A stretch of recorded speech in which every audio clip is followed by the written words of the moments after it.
ഒരു നാളും കൈവിടാതെ അതിശയകരമായി നടത്തുന്ന കർത്താവേ, മനോഹരമായ ഈ ഹോശന്ന ഞായറാഴ്ചയുടെ സമയത്തിനായി ഞങ്ങളങ്ങയെ സ്തുതിക്കുകയാണ്. ലോകമെങ്ങും രാജാതിരാജാവായ കർത്താവിനെ ഉയർത്തി കാണിക്കുന്ന ഈ വേളയിൽ ഞങ്ങളുടെ നാഥനായ കർത്താവിനെ ആരാധിക്കുവാൻ, അങ്ങയുടെ പാദപീഠത്തിൽ നമസ്കരിക്കുവാൻ ഞങ്ങളെ കൂട്ടിച്ചേർത്തതിനായി ഞങ്ങൾ അങ്ങേക്കും നന്ദി പറയുന്നു. കർത്താവേ, യേശുവപ്പച്ച, ഞങ്ങൾക്ക് ഈ ലോകത്തിൽ ആശ്രയിപ്പാൻ അങ്ങ് അല്ലാതെ വേറെ ആരുമില്ല. ഹൃദയം തകർന്നിരിക്കുന്നവർക്ക് എൻ്റെ കർത്താവ് സമീപസ്ഥനായിരിക്കുന്ന കൃപയ്ക്കായി ഞങ്ങൾ അങ്ങയെ വാഴ്ത്തുന്നു. കർത്താവെ, തകർന്നു പോയ ജീവിതങ്ങളെ പണിയുന്നവനെ, കർത്താവെ, അവരുടെ ജീവിതത്തിൽ അങ്ങ് എഴുന്നള്ളി വരുവാൻ ഞങ്ങൾ പ്രാർത്ഥിക്കുന്നു. കർത്താവെ, ഇതുവരെ ക്രിസ്തുയേശുവിനെ രാജാവായി ഹൃദയത്തിൽ വാഴിച്ചിട്ടില്ലാത്ത വ്യക്തികൾക്ക് വേണ്ടി ഞങ്ങൾ പ്രാർത്ഥിക്കുകയാണ്. പരിശുദ്ധനായ കർത്താവെ, വേദനകളുണ്ട്, ദുഃഖങ്ങളുണ്ട്, കഷ്ടപ്പാടുകളുണ്ട്. എങ്കിലും രാജാവായി കർത്താവ് ഞങ്ങളുടെ ഹൃദയത്തിൽ വാണരുളുമ്പോൾ ഞങ്ങളുടെ ബദ്ധപ്പാടുകളെ മാറ്റുവാൻ കഴിയുന്ന കർത്താവിൻ്റെ കൃപ ഞങ്ങളുടെ മേൽ വ്യാപരിക്കുമ്പോൾ ഞങ്ങൾ വീണു പോകാതെ ഞങ്ങളെ താങ്ങുന്ന കർത്താവിനെ ആരാധിക്കുവാൻ ഞങ്ങളെ സജ്ജമാക്കുന്ന കൃപയ്ക്കായി ഹല്ലേലൂയ ഞങ്ങളങ്ങയെ വാഴ്ത്തുകയാണ്. കർത്താവെ, ഇപ്പോൾ ദേവാലയത്തിനുള്ളിൽ കർത്താവെ, തകർന്നു പോയി വേദനിക്കുന്ന, പ്രയാസപ്പെടുന്ന ഓരോ വ്യക്തികളുടെ മേലും കർത്താവിൻ്റെ കരം ചലിക്കുവാൻ ഞങ്ങൾ അങ്ങയോട് പ്രാർത്ഥിക്കുകയാണ്. കർത്താവെ, ഹോശന്ന ഞങ്ങളുടെ ജീവിതത്തിന് അനുഗ്രഹമായി തീരട്ടെ. ഈ ആരാധനയിൽ നിന്റെ മഹത്വം ഇറങ്ങി വരുവാൻ ഞങ്ങൾ അങ്ങയോട് പ്രാർത്ഥിക്കുന്നു. കർത്താവെ, വന്നിരിക്കുന്ന ഒരു ജനം, ഒരു വ്യക്തി പോലും നഷ്ടപ്പെട്ടു പോകുവാൻ എൻ്റെ കർത്താവ് സമ്മതിക്കരുത് എന്ന് ഹല്ലേലൂയ ഞങ്ങൾ അങ്ങയോട് പ്രാർത്ഥിക്കുകയാണ്. ലോകം മുഴുവനും കർത്താവെ, എൻ്റെ രക്ഷകനായ കർത്താവ് രാജാവാണെന്ന് പറയും. അവൻ കർത്താവാണെന്ന് സകല നാവും പറയും, സകല മുഴങ്കാലും ഹല്ലേലൂയ അവൻ്റെ നാമത്തിൻ്റെ മുമ്പിൽ മുഴങ്കാൽ മടക്കുമെന്ന് ഫിലിപ്പിയ ലേഖനത്തിൽ പറയുന്ന പ്രകാരം കർത്താവിനെ ആരാധിക്കുവാൻ ഞങ്ങളെ കൂട്ടിച്ചേർത്തുവല്ലോ. നിന്റെ മഹത്വം കൊണ്ട് ഞങ്ങളെ നിറയ്ക്കുന്ന കൃപയ്ക്കായി ഞങ്ങളങ്ങയെ വാഴ്ത്തുന്നു. കർത്താവെ, ഈ ജനത്തിന് കൊടുക്കുന്ന വിടുതലിനായി നന്ദി, ഈ ജനങ്ങളെ നീ തൊടുന്നതിനായി നന്ദി. യേശുവിൻ്റെ അധികാരമുള്ള നാമത്തിൽ സകല കെട്ടുകളെ ഞങ്ങൾ അഴിക്കുകയാണ്. യേശുവിൻ്റെ നാമത്തിൽ വ്യാധികൾ സൗഖ്യമാകട്ടെ. യേശുവിൻ്റെ നാമത്തിൽ ജനത്തിന് വിടുതൽ സംഭവിക്കട്ടെ. കർത്താവിൻ്റെ നാമമഹത്വത്തിന് വേണ്ടി ജീവിക്കുവാൻ ഞങ്ങൾ ഒരുക്കുന്ന കൃപയ്ക്കായി നന്ദി. യേശുവിൻ്റെ അധികാരമുള്ള നാമത്തിൽ ഓരോ വ്യക്തികളെയും തൊടുന്നതിനായി ഞങ്ങൾ അങ്ങേക്ക് നന്ദി പറയുന്നു. ആരാധനയുടെ മഹത്വം ഇറങ്ങി തൻ്റെ മക്കളെ തൊടുന്നതിനായി ഞങ്ങൾ അങ്ങേ സ്തോത്രം ചെയ്യുന്ന കർത്താവേ, നീ ഇന്ന് ഞങ്ങൾക്ക് വേണ്ടി ജീവിക്കുന്നതിനായി സ്തോത്രം. അടിയൻ കർത്താവിൻ്റെ വകയാകുന്നു. ഈ കേൾക്കുന്ന മക്കളും ദൈവത്തിൻ്റെ വചനവും അങ്ങയുടെ വകയാണ്. ഇടപെടണമേ, സംസാരിക്കണം. മഹത്വം അങ്ങേക്ക് അർപ്പിക്കുന്നു. രക്ഷകന്റെ നാമത്തിൽ പ്രാർത്ഥന കേൾക്കണമേ. ആമേൻ. ഇരിക്കാം.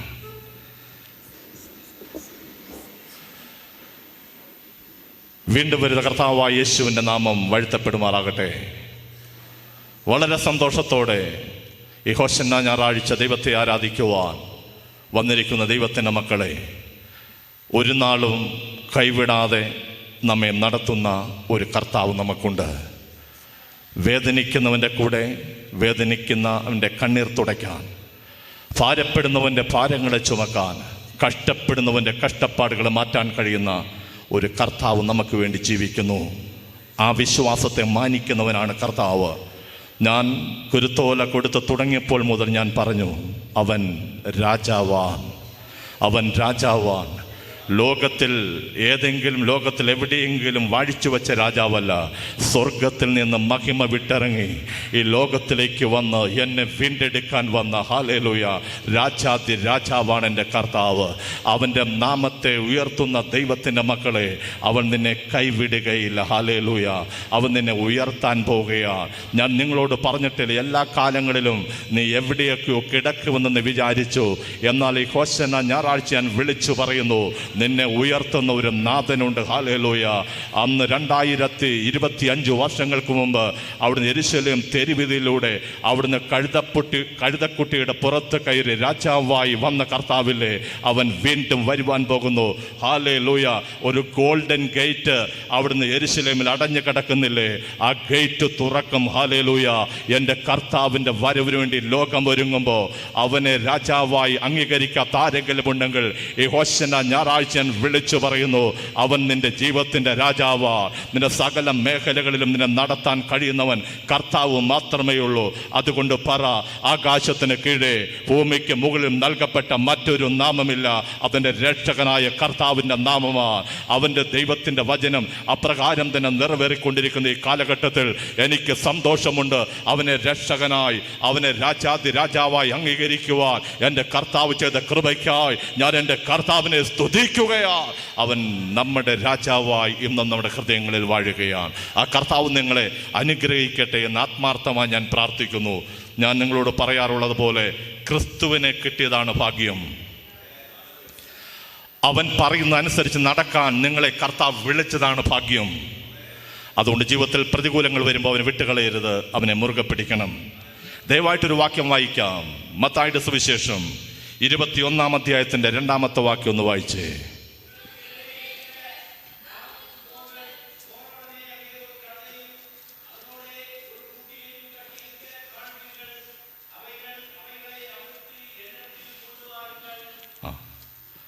ഹോശന്നയുടെ ചരിത്രം നമുക്കറിയാം.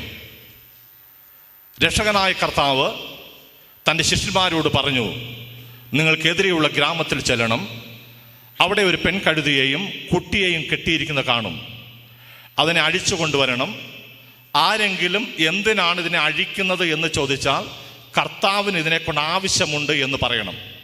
അങ്ങനെ തന്നെ ശിഷ്യന്മാർ പോയി കഴുതയും കുട്ടിയും കൊണ്ടുവന്നു. കഴുതക്കുട്ടിയുടെ മുകളിൽ കർത്താവ് കയറി. നൂറുകണക്കിന് ആയിരക്കണക്കിന് ആൾക്കാർ കൂടി അവരുടെ വസ്ത്രങ്ങൾ ഈ കഴുതക്കുട്ടിയുടെ മുകളിലും എല്ലാം വിരിച്ചു. ഹോശന്ന, ദാവീദ് പുത്രൻ ഹോശന്ന പാടിക്കൊണ്ട് യെരൂശലേം തെരുവിലൂടെ അവൻ സഞ്ചരിച്ചു. മുന്നും പിന്നും നടക്കുന്നവരെന്നാണ് ബൈബിളിൽ പറയുന്നത്. അവരുടെ കയ്യിലുള്ള വസ്ത്രങ്ങളെല്ലാം വഴിയിൽ വിരിച്ചു. ചിലർ മരത്തിൻ്റെ ചില്ലകൾ വെട്ടി വഴിയിൽ വിതറി. ഹോശന്ന എന്ന് പറഞ്ഞു. അവർ ഈത്തപ്പനയുടെ കുരുത്തോല അവർ കയ്യിൽ പിടിച്ച് രാജാതി രാജാവിനെ വാഴ്ത്തി വണങ്ങി. അതൊരു ചരിത്രമാണ്. സെക്കരിയ പ്രവാചകൻ BC 518-നും 520-നും 518-നും ഇടയിൽ പറയുന്നു, സിയോൻ പുത്രിയെ ഉച്ചത്തിൽ ഘോഷിക്ക, നിന്റെ രാജാവ് കഴുതക്കുട്ടിമേൽ കയറി വരുന്നു എന്നുള്ള ദൈവവചനത്തിൻ്റെ നിവൃത്തിയായിരുന്നു അന്ന് നടന്നത്. ഹോശന്ന എന്ന വാക്കിൻ്റെ അർത്ഥം ഇപ്പോൾ രക്ഷിച്ചാലും അല്ലെങ്കിൽ ഇപ്പോൾ ദയ തോന്നിയാലും എന്നാണ് ഹോശന്ന എന്ന വാക്കിൻ്റെ അർത്ഥം. നിങ്ങൾ ഹോശന്നയെ കുറിച്ച് ധാരാളം പ്രസംഗങ്ങൾ കേട്ടിട്ടുണ്ട്. ഞാൻ പറഞ്ഞു, ഇപ്പം നമ്മൾ റാലി ആയി തുടങ്ങിയില്ലേ, ഇത് ആയിരങ്ങൾ പങ്കെടുത്ത ഒരു റാലി ആയിരുന്നു ഇത്. ഈ റാലിയുടെ പ്രത്യേകത എന്താണ് എന്നാണ് ഞാൻ പറയാൻ പോകുന്നത്. എന്താണ് ഹോശന്ന? ഞാൻ പറഞ്ഞു, ധാരാളം വർഷങ്ങളായി നമ്മൾ ഹോശന്നയുടെ പ്രസംഗം കേട്ടുകൊണ്ടിരിക്കുകയാണ്. ഈ റാലിയുടെ പ്രത്യേകത എന്താ? രക്ഷകനായ കർത്താവ് ഏറ്റവും മുമ്പിലായി കഴുതക്കുട്ടിയുടെ മുകളിൽ കയറി യാത്ര ചെയ്യുമ്പോൾ ഞാൻ പറഞ്ഞു, ആയിരക്കണക്കിന് ജനങ്ങൾ ദാവീദ് പുത്രൻ ഹോശന്ന പാടിക്കൊണ്ട് കർത്താവിൻ്റെ പിന്നാലെ പോകുമ്പോൾ ആ റാലിക്ക് ഒരു പ്രത്യേകതയുണ്ട്. അതുകൊണ്ട് ആ റാലിയുടെ 3 പ്രത്യേകതകൾ ഞാൻ നിങ്ങളോട് പറയുകയാണ്. ഒന്ന്, ആ റാലിയുടെ പ്രത്യേകത ഇത് നീതിക്ക് വേണ്ടിയുള്ള റാലിയാണ്. അതാ, നീതിക്ക് വേണ്ടിയുള്ള റാലിയാണ് ഹോശന്ന. കർത്താവിന്റെ പിന്നാലെ കൂടി ആയിരക്കണക്കിന് ആൾക്കാർ നീതി നിഷേധിക്കപ്പെട്ടവരാ. അന്നത്തെ ഭരണകൂടത്തിൽ നിന്ന്, അത് രാഷ്ട്രീയ സാമൂഹിക പശ്ചാത്തലത്തിൽ അടിച്ചമർത്തപ്പെട്ട, നീതി നിഷേധിക്കപ്പെട്ട ഒരു കൂട്ടം ജനങ്ങളാണ് കർത്താവിന്റെ പിന്നാലെ കൂടിയിട്ട് ഇപ്പോൾ രക്ഷിച്ചാലും ഹോശന്ന എന്ന് വിളിച്ചു പറഞ്ഞത്. ഈ റാലി നീതിയുടെ റാലിയാണ്. ദൈവസന്നിധിയിൽ പ്രാർത്ഥനയോടിരിക്കുന്ന ദൈവത്തിൻ്റെ മക്കളെ, നീതി നിഷേധിക്കപ്പെട്ട ആരെങ്കിലും എന്നെ കേൾക്കുന്നുണ്ടോ? ഹല്ലേലൂയ. പല വാതിലുകൾ മുട്ടിയിട്ട് ഇതുവരെ തുറന്നില്ല എന്ന് ഭാരപ്പെടുന്നുണ്ടോ? കുടുംബം തകർന്നു പോയി രക്ഷപ്പെടത്തില്ല എന്ന ഭാരത്തോടെയാണോ ദേവാലയത്തിൽ വന്നിരിക്കുന്നത്? എത്രയോ പഞ്ചായത്ത് ഓഫീസുകളിലും എത്രയോ താലൂക്ക് ഓഫീസുകളിലും എത്രയോ ഗവൺമെന്റിന്റെ ഓഫീസുകളിലും കയറിയിറങ്ങിയിട്ട് നീങ്ങിപ്പോകാത്ത ചില ഫയലുകൾ അത് പരാജയപ്പെട്ടെന്ന് പറഞ്ഞ് അവിടുന്ന് പ്രതിസന്ധിയിലായിരിക്കുന്ന ആരെങ്കിലും എന്നെ കേൾക്കുന്നുണ്ടോ?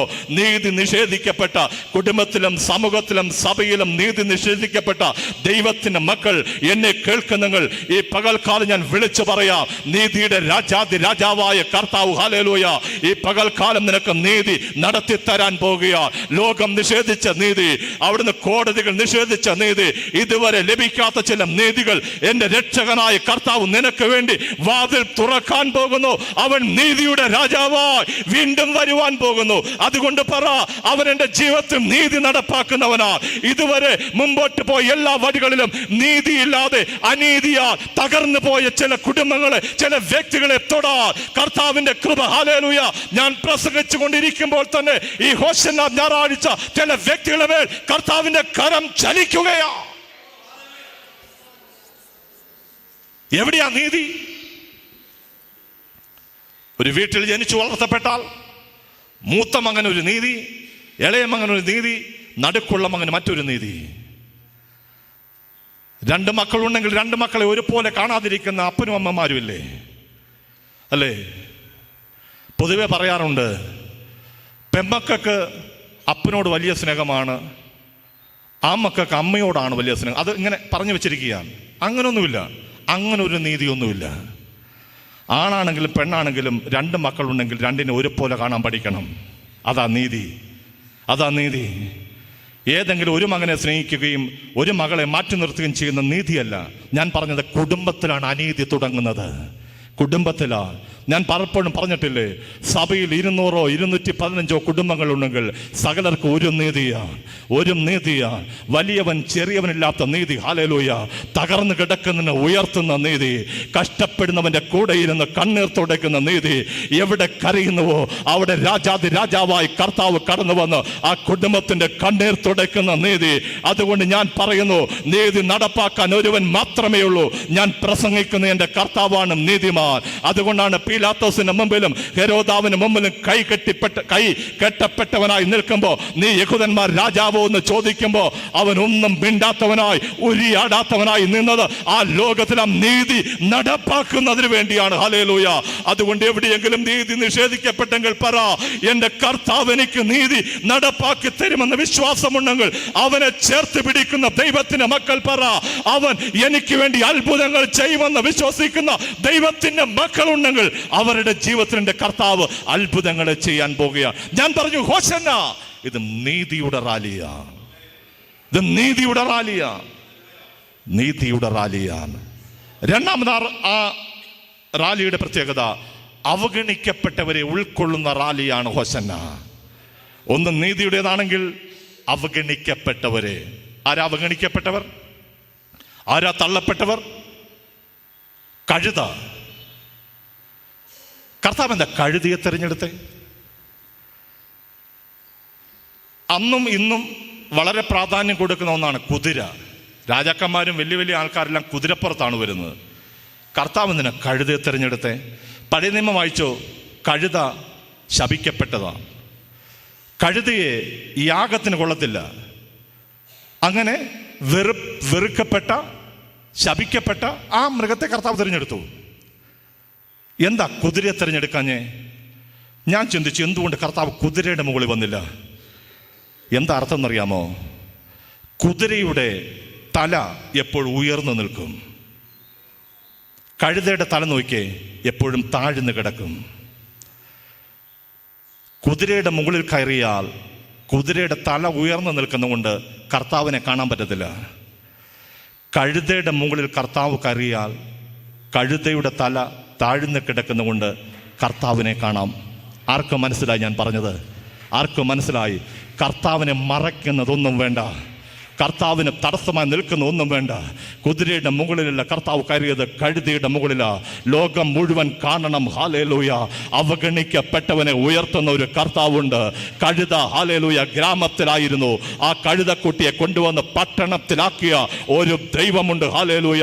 എല്ലാ കാലങ്ങളിലും നീ എവിടെയെങ്കിലും പൊട്ടി തകർന്നു കിടക്കുന്ന, എവിടെയെങ്കിലും ലൈൻസിൽ കിടക്കേണ്ടി വരികയില്ല എന്ന് കർത്താവ് പറയുക. ആ കഴുതിയെ ഈ ലോകത്തിനൊരു മാനപാത്രമായി ഉയർത്തി ചൂണ്ടിക്കാണിച്ച അതേ കർത്താവ് ഇന്ന് ഞാനിവിടെ കഴുതയെക്കുറിച്ച് പ്രസംഗിക്കുമ്പോൾ ലോകം മുഴുവനും തള്ളപ്പെട്ടു പോയ കഴുതയെ പ്രസംഗിക്കാൻ കാരണം ഒരിക്കൽ രാജാവായ എൻ്റെ രക്ഷകനായ കർത്താവ് ഹല്ലേലൂയ ആ കഴുതക്കുട്ടിയെ തിരഞ്ഞെടുത്തുകൊണ്ട് ആ കഴുതയുടെ മുകളിൽ കയറിയതുകൊണ്ട് ആർക്കും വേണ്ടാതെ ഒരു കാലത്ത് തള്ളപ്പെട്ട് കിടന്ന കഴുതയെ പോലെ പാളയത്തിന് പുറത്ത് കിടന്ന എന്നെ ഈ തിരഞ്ഞെടുത്ത് ദൈവത്തിന്റെ മകളാക്കി തീർത്ത് ഇന്ന് ഈ ദേവാലയത്തെ കൊണ്ടിരുത്തിയ ഒരു ദൈവത്തിന്റെ കൃപയില്ലേ? അവനോട് പറ, അവഗണിക്കപ്പെട്ടവരെ, തള്ളിക്കളഞ്ഞവരെ ചേർത്ത് നിർത്തുന്ന ഒരു കർത്താവ് എനിക്കുണ്ട്. തള്ളിക്കളയുന്നവനെ ചേർക്കുന്നവനാ കർത്താവ്. ബൈബിൾ ധാരാളം കാര്യങ്ങൾ പറയാനുണ്ട്. ഞാൻ സമയമില്ലാത്തതുകൊണ്ടാണ് ഞാൻ ആ പോയിന്റുകൾ മാത്രം ഞാൻ പറയുന്നത്. കർത്താവിന് ആവശ്യം ആർക്കും വേണ്ടാത്തതിനെയാണ്. അല്ലേ, കാനാവിലെ കല്യാണത്തിന് വെളിയിൽ കിടന്ന കൽഭരണിയില്ലേ, ആ കൽഭരണിയല്ലേ കർത്താവ് തിരഞ്ഞെടുത്തത്? വീടിൻ്റെ അകത്ത് എത്രയോ മനോഹരമായ പാത്രങ്ങളുണ്ട്. ആ പാത്രങ്ങളൊന്നും കർത്താവിന് വേണ്ട. എത്രയോ വർഷങ്ങളായി വെയിലും മഴയും മഞ്ഞുമേറ്റ് അവിടുന്ന് വൃത്തിഹീനമായി കിടക്കുന്ന ആ കൽഭരണങ്ങളെ കർത്താവ് തിരഞ്ഞെടുത്തെങ്കിൽ ഒരു യോഗ്യതയുമില്ലാത്ത എന്നെ തിരഞ്ഞെടുത്ത് ഈ പുൽപ്പിറ്റിൽ പ്രസംഗിക്കാറാക്കിയ എൻ്റെ കർത്താവ് എത്ര വലിയവനാണെന്നറിയാമോ? എൻ്റെ യോഗ്യത നോക്കിയിട്ടല്ല, എൻ്റെ പഠിത്തം നോക്കിയിട്ടില്ല, ഏതോ അപ്പനും അമ്മയ്ക്കും ഉണ്ടായതുകൊണ്ടല്ല, പാരമ്പര്യം പറയാനൊന്നുമില്ല. ഒരു കാര്യം ഞാൻ പറയാം, കഴുതയെപ്പോലെ തള്ളപ്പെട്ട് കിടന്ന കഴുതയെ പട്ടണത്തിലാക്കി അതേ കർത്താവ് ഇന്ന് ദേവാലയത്തിനുള്ളിൽ നിന്നെ കൊണ്ടിരുത്തിയിരിക്കുന്ന ഉദ്ദേശം എന്താണെന്നറിയാമോ? നിന്നെ തള്ളിക്കളയുന്ന അനേകരുടെ മുമ്പിൽ എൻ്റെ കർത്താവ് നിന്നെ ചേർത്ത് പിടിക്കാൻ പോകുകയാണ്. അവൻ അവഗണിക്കുന്നവരെ ചേർത്ത് പിടിക്കുന്നവനാണ് കർത്താവ്. ആരാം നിന്നെ തള്ളിക്കളഞ്ഞേ? പെറ്റു വളർത്തിയ മക്കൾ നിന്നെ തള്ളിക്കളഞ്ഞോ? താലി കെട്ടിയ ഭർത്താവ് നിന്നെ മാറ്റി നിർത്തിയോ? ജീവന് തുല്യം സ്നേഹിക്കാമെന്ന് പറഞ്ഞ ഭാര്യ നിനക്കെതിരെ നിൽക്കുന്നു. ഈ പകൽക്കാലം ഞാൻ പറയുന്നു, എൻ്റെ കർത്താവ് നിന്നെ ചേർത്ത് പിടിക്കും. എൻ്റെ കർത്താവ് നിന്നെ ചേർത്ത് പിടിക്കും. ആരുടെ ജീവിതത്തിൽ ആ വിഷയങ്ങളും ഭാരങ്ങളും ഇല്ലാത്ത, അല്ലേ? ഞാനിവിടെ പറഞ്ഞിട്ടുണ്ട്, കഴുകന്റെ പ്രത്യേകത ഏറ്റവും താഴ്ന്നും പറക്കും, ഏറ്റവും ഉയരത്തിലും പറക്കും. ഈ കഴുകൻ പ്രായമാകുമ്പോൾ ആരും കയറിച്ചെല്ലാത്ത മലമുകളിൽ പറന്ന് കയറി ചെന്നിട്ട്, ആരും ശല്യപ്പെടുത്താത്ത സ്ഥലത്ത് ഒറ്റയ്ക്ക് ഇരുന്നിട്ട് അതിൻ്റെ പഴയ തൂവലുകൾ ഓരോന്ന് കൊത്തി പറിച്ച് ദൂരെ കളയും. ഓരോ തൂവലുകൾ കൊത്തി പറിച്ചെടുക്കുമ്പോഴും അത് സഹിക്കുന്ന വേദന അത് സഹിക്കാവുന്നതിൽ അപ്പുറമാണ്. അവിടുന്ന് രക്തം ചീന്തുന്ന ആ വലിയ വേദനയിലും കഴുകന് വലിയ പ്രത്യാശയുണ്ട്. ഹല്ലേലൂയ, വലിയ പ്രത്യാശയുണ്ട്.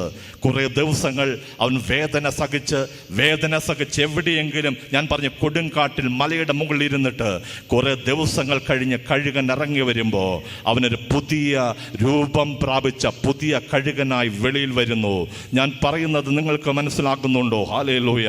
അവിടെ ഈ കഴുകൻ ഓരോ തൂവലുകൾ കൊത്തിപ്പറിക്കുമ്പോഴും വേദന സഹിക്കുന്നത് ഒരു ഉയർത്തെഴുന്നേൽപ്പിന് വേണ്ടിയാ, ഒരു പുതിയ ജീവിതത്തിന് വേണ്ടിയാ. എല്ലാ കാലങ്ങളിലും കഴുകൻ അറിയാം, അവിടെ ഒറ്റയ്ക്ക് ഇരുന്ന് വേദനപ്പെടേണ്ട ആവശ്യമില്ല. ഹല്ലേലൂയ. അവിടുന്ന് ആ വലിയ മലയുടെ മുകളിൽ ഞാൻ താഴേക്ക് ഇറങ്ങും. ഓരോ തൂവലുകൾ കൊത്തിപ്പറിക്കുമ്പോഴും ഉണ്ടാകുന്ന സഹിക്കുന്ന വേദന എന്തിനു വേണ്ടിയാണെന്നറിയാമോ? ഉയരത്തിൽ പറക്കുന്നതിന് വേണ്ടിയാ. എല്ലാ കാലങ്ങളിലും ഈ പോണാമ്പിൽ അലഞ്ഞു തിരിയേണ്ടി വരികയില്ല, ഏതൊക്കെയോ എസ്റ്റേറ്റിന്റെ ലൈൻസിൽ താമസിക്കേണ്ടി വരികയില്ല. കഴുകനെ പോലെ ചിറകടിച്ച് ഹല്ലേലൂയ പറന്നുയരുന്ന ഒരു കാലമുണ്ട്. എൻ്റെ കഷ്ടതകൾക്ക് വിരാമമിടുന്ന ഒരു കാലമുണ്ട്. ഹല്ലേലൂയ. എൻ്റെ ഭർത്താവിനെ തൊടുന്ന ഒരു കാലമുണ്ട്.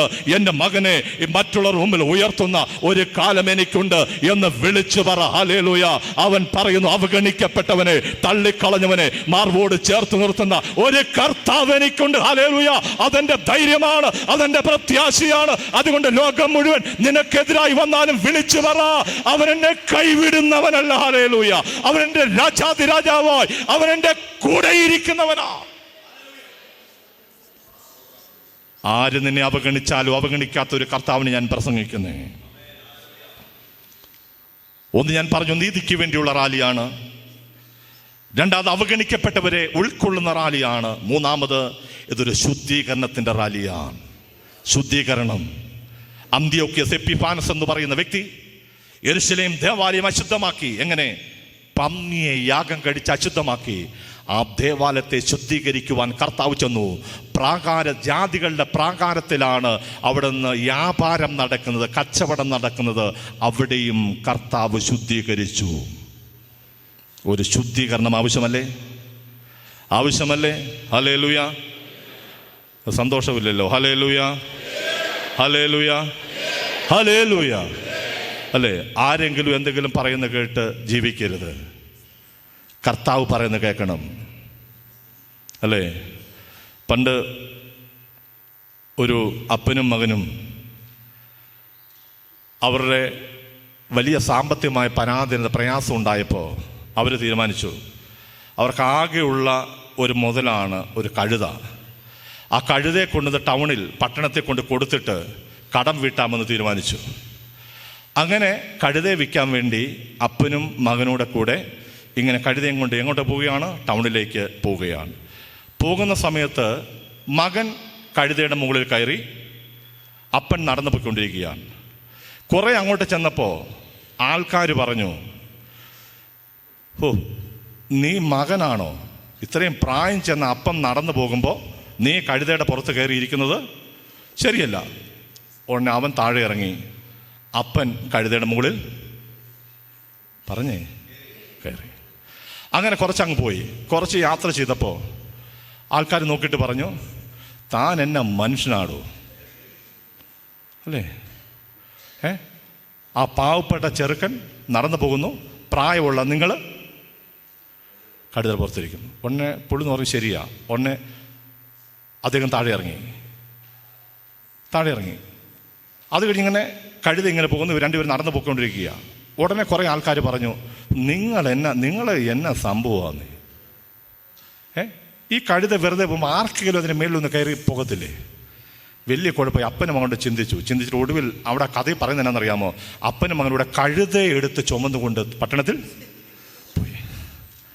ചിലർക്കൊക്കെ മനസ്സിലാകുന്നുണ്ട്, ഓരോ രീതിയിലും ജീവിക്കാൻ സമ്മതിക്കത്തില്ല. പുറകെ നടന്ന് ഉപദ്രവിക്കുകയാണ്. അല്ലേ? ഇവിടെ നിന്നാ കുഴപ്പം, നിന്നില്ല കുഴപ്പം, ഇരുന്നാ കുഴപ്പം, ഇരുന്നില്ല കുഴപ്പം, പാട്ട് പാടിയാ കുഴപ്പം, പാട്ട് പാടിയില്ല കുഴപ്പം. അല്ലേ? പ്രസംഗത്തിന് ശബ്ദം കൂടിയാ കുഴപ്പം, ഹല്ലേലൂയ പറഞ്ഞാൽ കുഴപ്പം, ഹല്ലേലൂയ പറഞ്ഞില്ലെങ്കിൽ എന്നാ ചെയ്യാൻ? ഒരു രീതിയിലും ജീവിക്കാൻ. ഹല്ലേലൂയ. സത്യമല്ലേ? സത്യം എന്ന് പറയാം. ഹല്ലേലൂയ. കണ്ടോ? മസിലും പിടിച്ചിരിക്കുക. എന്നിട്ടും ഹല്ലേലൂയ. സത്യമല്ലേ? വളരെ സ്നേഹത്തോടെ ഞാൻ പറയട്ടെ, ആൾക്കാരെ നോക്കി ജീവിക്കരുത്. നാട്ടുകാർ നിൻ്റെ കുടുംബം രക്ഷപ്പെടുത്താനല്ല. ഞാൻ എത്രയോ പേരോട് കൗൺസിലിങ്ങിന് വേണ്ടിയൊക്കെ വിളിക്കുമ്പോൾ ഞാൻ അവരോട് പറയാറുണ്ടെന്നറിയാമോ? നാട്ടുകാരെ, നിൻ്റെ കൂട്ടുകാരെ നോക്കരുത്. നിനക്കിന്ന് ചാരായം മേടിച്ചിരുന്ന ചില കൂട്ടുകാരില്ലേ, നീ പട്ടിണി കിടന്നാൽ ഒരു കിലോ അരി വാങ്ങിച്ചു തരാൻ ഒരുത്തൻ കാണത്തില്ല. ഹല്ലേലൂയ. നിന്നെ നന്നാക്കാനല്ല, നിന്നെ നശിപ്പിക്കാനാണ് ചില കൂട്ടുകാർ കൂടിയിരിക്കുന്നത്. മദ്യത്തിനും മയക്കുമരുന്നിനും അടിമപ്പെട്ട് തകർന്നു പോകുന്ന വ്യക്തികളോട് ഞാൻ പറയുന്നു, നിന്റെ കുടുംബം രക്ഷപ്പെടാൻ രക്ഷകനായ കർത്താവിനെ സ്വീകരിച്ചോ. അവൻ നിന്റെ കുടുംബത്തെ മാറ്റാൻ പോകുക. ഹല്ലേലൂയ. ഒരു ശുദ്ധീകരണം നിന്റെ കുടുംബത്തിൽ നടക്കട്ടെ. അപ്പനും അമ്മയും രക്ഷിക്കപ്പെട്ട് ദൈവത്തെ അറിഞ്ഞ മക്കളാണെങ്കിൽ ആ കുഞ്ഞുങ്ങൾ നഷ്ടപ്പെട്ടു പോകുകയില്ല. അതുകൊണ്ട് ദൈവത്തോട് പ്രാർത്ഥിച്ചോ, കർത്താവേ എൻ്റെ കുടുംബത്തെ ഒന്ന് ശുദ്ധീകരിക്കണമേ എന്ന് പ്രാർത്ഥിച്ച് പത്രോസ് പറഞ്ഞല്ലേ, അങ്ങനെയാണെങ്കിൽ കർത്താവേ എൻ്റെ കാല് മാത്രമല്ല എന്നെ മുഴുവനായി ഒന്ന് കഴുകണമേ എന്ന് പത്രോസ് പറഞ്ഞല്ലേ. ഹല്ലേലൂയ. പല മതങ്ങളിലും എങ്ങനെയാണെന്നറിയാമോ? ആ മതങ്ങളിലേക്ക് പുതുതായി ഒരു വ്യക്തി ചേരുമ്പോൾ അവനെ വെള്ളം തളിച്ചവനെ ശുദ്ധീകരിക്കുന്ന പോലെ പറ, കർത്താവേ നിന്റെ രക്തം കൊണ്ട് എന്നെ ശുദ്ധീകരിക്കണമേ, എന്നെ വെടിപ്പാക്കണമേ. ഇന്ന് ദേവാലയത്തിന് ശുദ്ധീകരണം ഉണ്ടാകുക. അവിടുന്ന് പ്രാവിനെയും ആടിനെയും എല്ലാം വിൽക്കുന്ന ജാതികളുടെ പ്രാകാരം അടിച്ചു വാരി വൃത്തിയാക്കി അതേ കർത്താവ് പറയുന്നു, ഈ ബോണാമി CSI റിസറക്ഷൻ സഭ മാത്രമല്ല, ഈ സഭയിലെ ജനങ്ങൾക്ക് ഒരു ശുദ്ധീകരണം ഉണ്ടാകട്ടെ, ഒരു വിടുതലും ഉണ്ടാകട്ടെ. ശുദ്ധിയില്ലാതെ ദൈവത്തെ ആരാധിക്കാം എന്നാരും വിചാരിക്കരുത്. ഹല്ലേലൂയ. ദേവാലയത്തെ ശുദ്ധീകരിച്ച അതേ കർത്താവിന്റെ കൃപ ഈ ഹോശന്ന ഞായറാഴ്ച ഈ ദേവാലയത്തിൽ ഇറങ്ങി ഈ സഭയിലെ കുടുംബങ്ങളെ ശുദ്ധീകരിക്കണമേ എന്ന് പ്രാർത്ഥിക്കുന്ന ദൈവത്തിന്റെ മക്കളുണ്ടെങ്കിൽ അവരെ കർത്താവ് അവിടുന്ന് കഴുകാൻ പോകുക. അവന്റെ രക്തം കൊണ്ട് അവൻ കഴുകി നിന്നെ ശുദ്ധീകരിക്കാൻ പോകുക. ഞാൻ ശുദ്ധീകരണത്തിന്റെ റാലിയാണ്. ഒരു വലിയ പ്രസംഗത്തിന്റെ ആവശ്യമില്ല എന്നെനിക്കറിയാം. വളരെ സ്നേഹത്തോടെ ഞാൻ പറയട്ടെ, ഈ ഹോശന്ന എന്ന് പറയുന്ന റാലി നീതിക്ക് വേണ്ടിയുള്ള റാലിയാണ്. രണ്ടാമത് അവഗണിക്കപ്പെട്ടവരെ ചേർത്ത് നിർത്തിയ റാലിയാണ്. മൂന്നാമത് ഇതൊരു ശുദ്ധീകരണത്തിൻ്റെ റാലിയായിരുന്നു ഹോസന്ന. പ്രിയ ദൈവമക്കളെ, വേദനകൾ വരട്ടെ, ഭാരങ്ങൾ വരട്ടെ, അവിടെ കിടന്ന് പ്രയാസപ്പെടരുത്. ഒരു വിഷയം ജീവിതത്തിലുണ്ടായാൽ അടുത്ത സ്റ്റെപ്പ് നോക്കണം. മനസ്സിലാവുന്നുണ്ടോ പറയുന്നത്? നിൽക്കാൻ മേലാത്ത പ്രശ്നം വരട്ടെ, കർത്താവിനോട് പറഞ്ഞിട്ട് അടുത്ത സ്റ്റെപ്പ് നോക്കണം. അവിടെ കിടന്ന് കറങ്ങരുത്. തകർന്നു പോകാനല്ല കർത്താവ് നിന്നെ വിളിച്ചത്, ആത്മഹത്യ ചെയ്യാനല്ല കർത്താവ് നിന്നെ വിളിച്ചത്, അല്ലേ? ഞാൻ ഇന്നലെ പറയുമായിരുന്നു, ഞാൻ ഈ പാലായിൽ എൻ്റെ കാല് കാണിച്ചുകൊണ്ടിരുന്ന ഒരു ഡോക്ടർ ഉണ്ടായിരുന്നു, ഷാജു സെബാസ്റ്റ്യൻ, പേര് കേട്ട ഡോക്ടർ. മിനിഞ്ഞാന്ന് അദ്ദേഹത്തിൻ്റെ ക്ലിനിക്കിൽ വന്നു.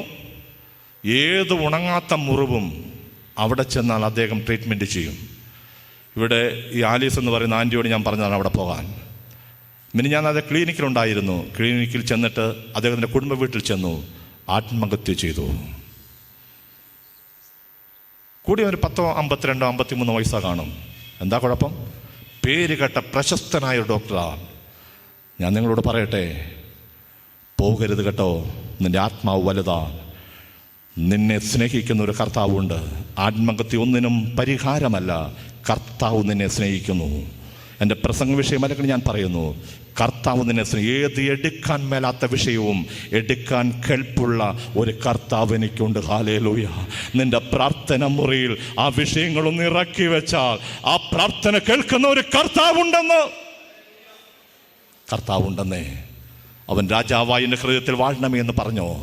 ഇപ്പോൾ രക്ഷിച്ചാലുമെന്ന് പറഞ്ഞാൽ നീതിയില്ലാതെ നിഷേധിക്കപ്പെട്ട ഒരു സമൂഹത്തിൽ ജീവിക്കുന്ന എന്നോട് മനസ്സറിയണമേ എന്നാണ് ജനങ്ങൾ പ്രാർത്ഥിച്ചത്. ആ കർത്താവ് നിങ്ങളെ അനുഗ്രഹിക്കട്ടെ. നന്മകൾ കൊണ്ടും അനുഗ്രഹം കൊണ്ടും നിങ്ങൾ നിറയ്ക്കട്ടെ. കണ്ണുകളെ അടയ്ക്കാം, പ്രാർത്ഥിക്കാം. ഒരു നാളും കൈവിടാതെ മാർവോടണയ്ക്കുന്ന കർത്താവേ, ഈ നിൻ്റെ ജനത്തിന് വേണ്ടി പ്രാർത്ഥിക്കുന്നു. ഹല്ലേലൂയ. ഇവർക്ക് കർത്താവ് എവിടെയോ നീതി നിഷേധിക്കപ്പെട്ടിരിക്കുന്ന ഇവരുടെ മേൽ കർത്താവിൻ്റെ കരം വയ്ക്കുവാൻ ഞങ്ങൾ അങ്ങയോട് പ്രാർത്ഥിക്കുന്നു. എവിടെയൊക്കെ അവഗണിക്കപ്പെട്ട ഇടങ്ങളിൽ നിന്ന് കർത്താവ് ഇവരെ കൈപിടിച്ച് ഉയർത്തുവാൻ ഞങ്ങൾ പ്രാർത്ഥിക്കുന്നു. ഹല്ലേലൂയ. ശുദ്ധീകരണമില്ലാത്ത ജനത്തിന് ഒരു ശുദ്ധീകരണം കൊടുക്കുവാൻ ഞങ്ങൾ അങ്ങയോട് പ്രാർത്ഥിക്കുകയാ. ഇപ്പോൾ കർത്താവെ, കണ്ണുകളടച്ച് പ്രാർത്ഥനയോട് ഇരിക്കുന്ന ഓരോ വ്യക്തികളുടെ മേലും യേശുവിൻ്റെ കരം ചലിക്കുക ഞങ്ങൾ പ്രാർത്ഥിക്കുന്നു. ആർക്കെങ്കിലും വേദന വരുന്ന വാക്കുകൾ പറഞ്ഞങ്ങൾ കർത്താവെ ഞങ്ങൾ ക്ഷമിക്കണമേ എന്ന് ഞങ്ങൾ പ്രാർത്ഥിക്കുന്നതിന്റെ നാമത്തിൽ ജനത്തെ അനുഗ്രഹിക്കുന്നു. കൂടെ ഇരിക്കണം. ക്രിസ്തുയേശുവിൻ്റെ നാമത്തിൽ ഞങ്ങളുടെ പ്രാർത്ഥന കേൾക്കണമേ. ഇപ്പോൾ പിതാവായ ദൈവത്തിനും പുത്രനായ ദൈവത്തിനും പരിശുദ്ധാത്മാവായ ദൈവത്തിനും സകല ബഹുമാനവും മഹത്വവും കാലാവസാനം കൂടാതെ ഉണ്ടായിരിക്കട്ടെ. ആമേൻ.